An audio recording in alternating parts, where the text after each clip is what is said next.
이스라엘 백성들은 블레셋에게 언약궤를 빼앗겼습니다. 근데 그 언약궤는 1절에 보니까 기럇 여아림의 사람 아비나답의 집에 머물렀다라고 말합니다.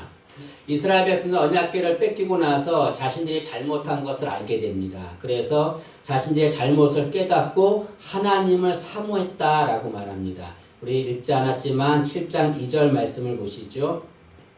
괴가 기럇 여아림에 들어간 날부터 20여 년 동안 오래 있은지라 이스라엘 온 족속이 여호와를 사모하니라.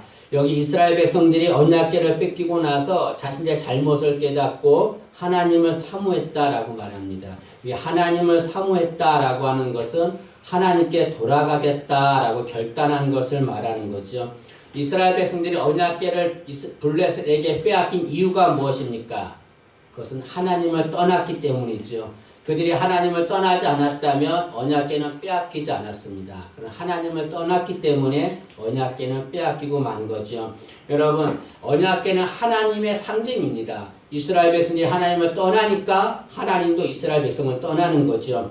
하나님은 누구에게 임하십니까? 혹자는 말하기를 하나님을 위해서 큰 일을 한 사람, 그 사람에게만 하나님이 임한다라고 하는데, 물론 그런 사람에게도 하나님은 임하죠. 그러나 하나님은 연약해도, 내가 상처가 있고 질병이 있고 부족하고 나약해도 끝까지 하나님을 떠나지 않는 자, 그런 자에게 하나님은 임하실 줄로 믿습니다. 여러분, 우리는 부족하고 연약하고 나약합니다. 그러나 그것은 중요한 것이 아니에요. 내 상황과 환경은 전혀 중요하지 않습니다. 중요한 것은 그럼에도 불구하고 내가 하나님을 떠나지 않았다는 거죠. 우리 모두가 다 어떤 상황에서도 하나님을 떠나지 않는 우리 모두가 되기를 간절히 소망합니다. 이스라엘 백성들이 하나님께 돌아가려고 하자 사무엘이 이스라엘 백성들에게 하나님께 돌아오려면 해야 할 것이 있다라고 말합니다. 두 가지를 말씀합니다. 첫째는 뭐냐면 하나님만을 섬겨야 된다라고 말합니다. 사무엘은 이스라엘 백성들에게 너희가 하나님께 돌아오려면 너희가 하나님을 섬겨야 된다, 섬기라라고 말합니다. 이 말을 들은 이스라엘 백성들은 반론을 제기할 수 있습니다. 왜냐하면 우리는 하나님을 섬겼습니다 라고 말할 수 있기 때문에 그렇습니다. 자신들은 하나님을 섬겼다라고 말합니다. 그러나 여러분, 이스라엘 백성들은 하나님을 진심으로 섬기지 않았습니다. 왜냐하면 그들은 하나님과 우상을 같이 섬겼기 때문에 그렇습니다. 이때에 바알과 아스다롯이라고 하는 신이 있었습니다. 우상이죠. 바알은 남신이고 아스다롯은 여신입니다.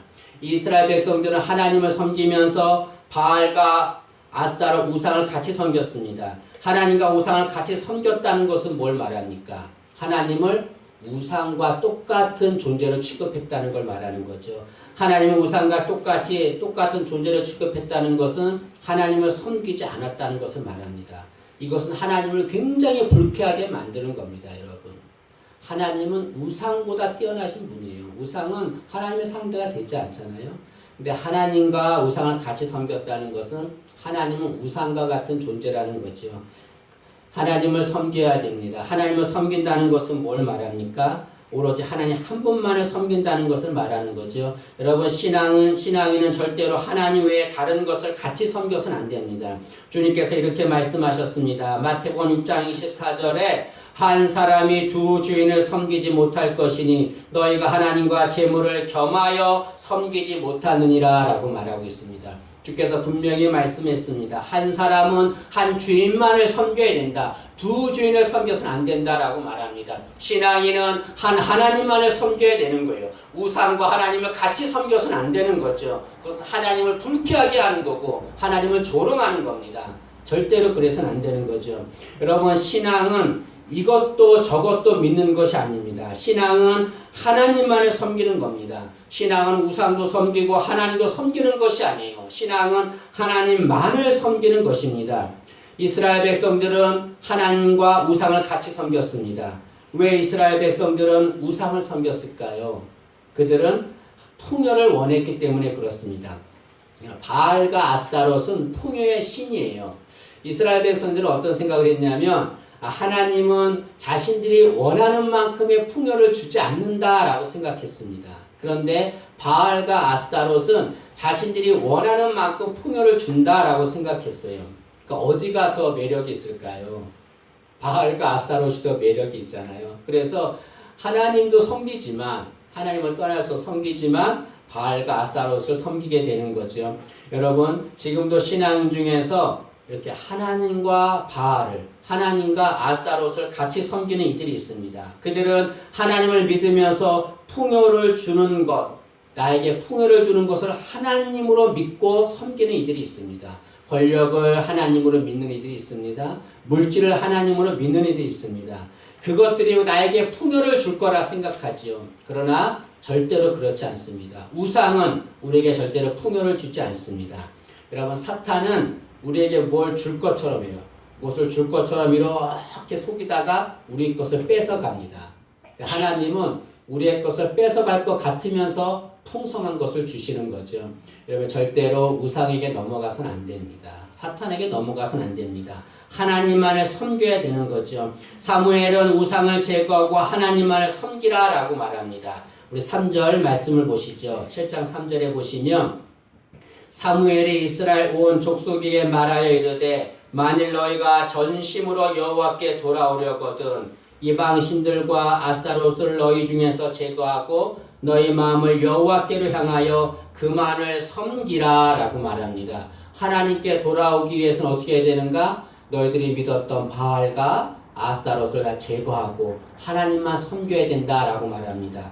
사무엘이 이스라엘 백성들에게 우상을 제거하고 하나님을 섬기라고 하자 4절에 이스라엘 백성들은 그의 말대로 우상을 제거하고 하나님만을 섬깁니다. 여러분 우리는 어떤 삶을 살아야 합니까? 하나님과 우상을 똑같이 섬기는 자가 되어야 합니까? 절대로 그래서는 안 됩니다. 오로지 하나님 한 분만 그분만을 섬기는 우리가 되어야 될 줄로 믿습니다. 내가 믿고 있는 우상이 무엇입니까? 그 우상을 다 버리고 하나님만을 섬기는 우리가 되기를 간절히 소망합니다.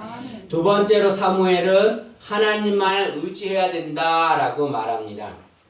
사무엘이 이스라엘 백성들에게 다 미스바로 모이세요 라고 얘기합니다. 미스바로 모이라고 한 이유는 하나님 앞에 기도하기 위해서 그렇습니다. 5절 말씀을 보시죠. 5절에 보면 사무엘이 이르되 온 이스라엘은 미스바로 모이라 내가 너희를 위하여 여호와께 기도하리라 라고 말합니다. 사무엘은 미스바에 모여서 하나님 앞에 기도해야 된다라고 말합니다. 하나님께 기도한다는 것은 하나님을 의지한다는 것을 말하는 거죠.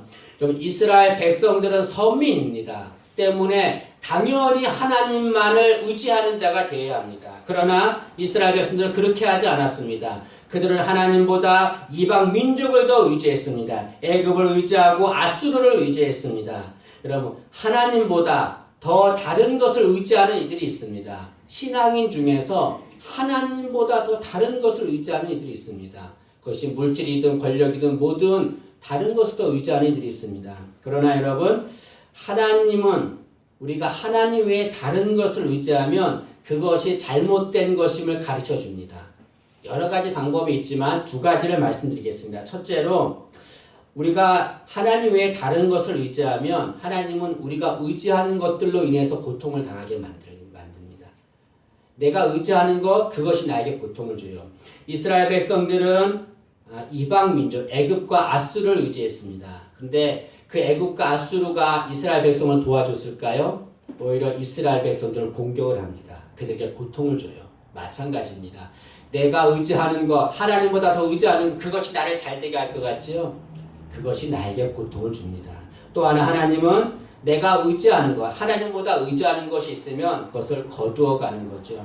여러분 하나님은 이스라엘 백성들이 의지하는 애굽과 아수르를 다 멸망시켰습니다. 그들이 의지하는 것들 다 거두어 가신 거죠. 내가 하나님보다 의지하는 것 무엇이 있습니까? 하나님을 다 거두어 가십니다. 우리는 어떤 삶을 살아야 합니까? 내가 의지하는 것이 아무리 좋아도 아무리 나에게 유익을 준다 할지라도 그것이 하나님보다 앞서서는 안 되는 거예요. 하나님보다 의지해서는 안 되는 거죠. 하나님은 그것을 거두어 가십니다. 우리는 어떠한 상황에서도 하나님만을 섬기고 의지하는 자가 되어야 될 줄로 믿습니다. 이렇게 하나님을 섬기고 의지하면 어떻게 됩니까? 하나님이 도와주시는 거죠. 이스라엘 백성들이 미스바에 모였다는 소식을 블레셋이 들었습니다. 그러자 블레셋은 이스라엘 백성들을 공격하러 옵니다. 여러분 지금 블레셋이 공격해 오고 있습니다. 이스라엘 백성들은 어떻게 해야 될까요? 무기를 들고 맞서 싸워야 되죠. 그런데 이스라엘 백성들은 블레셋이 공격해 와도 무기를 들고 싸우지 않습니다. 그리고 다른 민족에게, 이방 민족에게 도움을 요청하지도 않습니다. 대신 뭘 하냐면 사무엘 선지자에게 우리들을 위해서 중보기를 해달라고 요청을 합니다. 이것은 뭘 말합니까? 이스라엘 백성들은 다른 것을 의지하지 않았다는 거죠. 하나님만 섬기고 하나님만 의지했다는 것을 말합니다. 사무엘과 이스라엘 백성들은 간절히 하나님 앞에 기도합니다. 그래서 하나님이 응답을 주십니다. 어떻게 응답을 주십니까? 하나님께서 큰 우레를 발하셔서 블레셋을 어지럽게 하십니다. 그러자 이스라엘 백성들이 승리하게 되는 거죠. 그리고 나서 승리하고 나서 사무엘과 이스라엘 백성들은 승리한 것을 기념하기 위해서 돌비를 하나 세웁니다. 그 돌비를 세우고 그 이름을 에벤에셀이라고 부릅니다.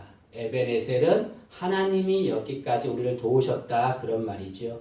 우리가 읽은 12절 말씀을 다시 한번 보겠습니다.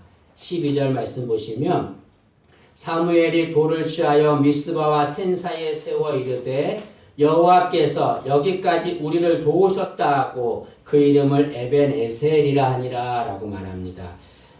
사무엘과 이스라엘 백성들은 블레셋을 물리쳤어요. 승리했습니다. 그들은 말하기를 우리가 잘나서 우리가 능력이 있어서 승리한 것이 아니라는 거죠. 어떻게 승리한 것입니까?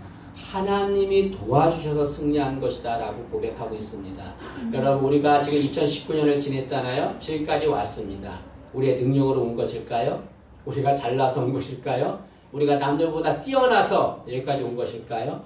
하나님이 여기까지 도와주셨기 때문에 온 거지요. 우리는 이스라엘 백성들이 승리한 것을 기념해서 에벤에셀의 기념비를 세웠던 것처럼 우리 마음속에 에벤에셀의 기념비를 세워야 될 줄로 믿습니다. 근데 여러분 여기 에벤에셀이라고 하는 것은 이것은 여기 본문에만 나온 게 아니에요. 성경에 여러 군데 나옵니다. 에벤에셀은 지역 이름입니다. 그런데 이스라엘 백성에게 있어서 에벤에셀은 상처가 되는 장소입니다. 왜냐하면 그 에벤에셀에서 블레셋과 전쟁에서 패했습니다. 그로 인해서 이스라엘 백성들은 4,000명이 죽고 언약궤를 빼앗깁니다.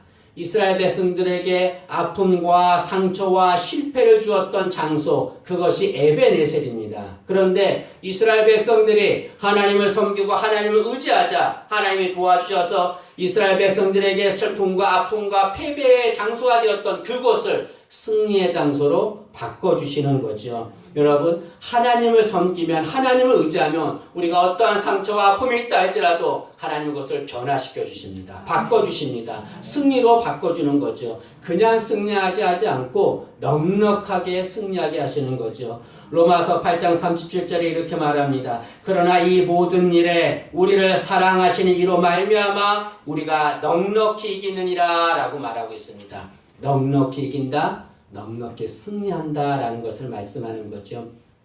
여러분 블레셋에 골리앗이 있었어요. 골리앗이 있는데 이스라엘을 막 조롱을 하는 겁니다. 다윗이 그걸 보고 화가 났어요. 그래서 골리앗을 물리쳤는데 어떻게 물리쳤습니까? 돌멩이 5개를 주워왔어요. 돌멩이 5개 중에 하나를 던져가지고 골리앗을 쓰러뜨렸습니다. 여러분 그 하나를 던졌는데 다윗의 손에는 돌멩이 몇 개가 남았습니까? 4개가 남은 거죠. 아직도 4명의 골리앗을 물리칠 수 있는 겁니다. 그걸 넉넉히 이겼다라고 말하는 거죠. 다윗은 하나님을 섬기고 하나님을 의지하는 자였습니다. 우리도 어떠한 상황에 있다 할지라도 지금 내 상황이 힘들고 어렵다 할지라도 그 상황 바라볼 필요 없어요. 하나님 바라보면 되는 겁니다. 하나님 바라보고 하나님 섬기고 하나님 의지하면 하나님께서 나의 상처와 아픔을 하나님께서 높게 아름답게 은혜롭게 변화시켜 줄 줄로 믿습니다. 여기 하나님이 여기까지 우리를 도우셨다는 것은 뭘 말합니까? 하나님이 여기까지만 도우신다는 것을 말합니까? 아니지요. 앞으로도 도와줄 것을 말하는 겁니다. 13절 말씀을 보시죠. 13절 말씀 보시면 이에 블레셋 사람들이 굴복하여 다시는 이스라엘 지역 안에 들어오지 못하였으며 여호와의 손이 사무엘이 산 날 동안에 블레셋 사람을 막으심에 여기 보니까 여호와의 손이 사무엘이 사는 날 동안에 블레셋을 막으셨다라고 말합니다. 하나님이 사무엘을 여기까지만 도우시는 것이 아니에요. 그 사는 날 동안에 앞으로도 계속 도와준다는 것을 말씀하고 있습니다. 하나님을 섬기고 하나님을 의지하면 하나님은 우리가 어떤 상황에 있다 할지라도 내가 당한 아픔과 고통과 눈물 다 아세요. 그 모든 것을 변하여 기쁨 되게 하고 은혜가 되게 할 줄로 믿습니다. 이런 6.25 전쟁 때 병사들은 전쟁을 하다가 죽음의 공포에 떨고 있었습니다. 그때 한 기자가 한 병사에게 묻습니다. 지금 당신에게 가장 절실한 것은 무엇입니까? 그러자 병사는 이렇게 대답합니다. 나에게 가장 절실한 것은 내일입니다. 이 병사들은 지금 전쟁을 하고 있기 때문에 내일을 기약할 수 없는 겁니다. 우리도 마찬가지예요. 이 세상 싸움에서 우리도 내일을 기약할 수 없는 그런 삶을 살고 있습니다. 그러나 이 내일을 기약할 수 없는 그런 삶이라 할지라도 에베네셀의 하나님이 나를 도와주시면 우리 앞길 하나님이 보장해 주는 거죠. 오늘은 2019년 마지막 날입니다. 이 한 해 동안 우리가 어떻게 살아왔습니까? 우리가 앞으로 어떻게 될 줄 알고 앞을 내다보고 살아왔습니까? 앞을 알 수 없는, 내일을 알 수 없는 그런 삶을 살아왔습니다. 그럼에도 지금까지 우리가 살아온 이유가 비결이 무엇입니까? 내가 잘나서 그렇습니까? 아니에요. 절대 아닙니다. 에베네셀의 하나님이 나를 지켜주시고 보호해 주셨기 때문에, 인도해 주셨기 때문에 지금까지 오게 된 거죠. 우리를 지금까지 인도하신 하나님 앞으로도 우리를 보호하고 지켜줄 줄로 믿습니다. 그럼 이 사무엘 선지자가 있던 이 당시에 사무엘 선지자 못지않는 대제사장이 있었습니다. 그의 이름은 엘리입니다. 그런데 엘리는 대제사장이었지만 하나님을 제대로 섬기지 않았고 하나님을 제대로 의지하지 않았습니다. 그로 인해서 두 아들 홈리와 비느하스가 죽임을 당합니다. 그 소식을 듣고 이 엘리도 죽게 되죠. 그리고 자신의 며느리 비느하스의 아내가 조산에서 죽습니다. 그런데 이 며느리가 조산에서 죽기 전에 자기가 낳은 아기의 이름을 뭐라고 졌냐면 이가봇이라고 지었습니다. 이가봇이라고 하는 것은 하나님의 영광이 떠났다 그런 말이죠. 우리 4장 21절 말씀을 한번 보겠습니다. 사무엘상 4장 21절에 보시면